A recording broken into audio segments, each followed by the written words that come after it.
Welcome to learn MQL4 from scratch and build your own Forex robots.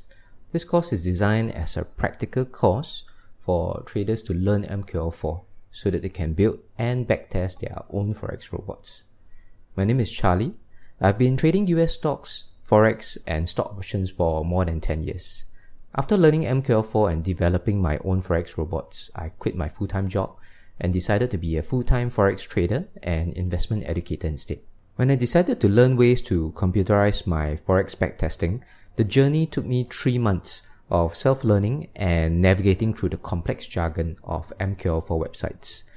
I designed this course to make it easier and faster for Forex traders to pick up the programming skills to build their own robots.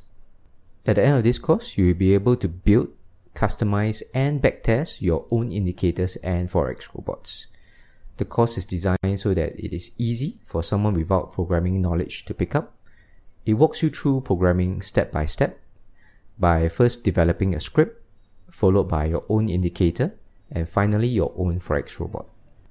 The ideal student for this course would be a trader that wants to computerize and backtest their own trading strategies, yet they are worried that it might be too difficult or time-consuming to learn the necessary programming skills. A prerequisite would be that you should have traded Forex before, whether real or demo accounts, and that you understand basic Forex trading terms. Feel free to look at the course description, and I look forward to seeing you inside.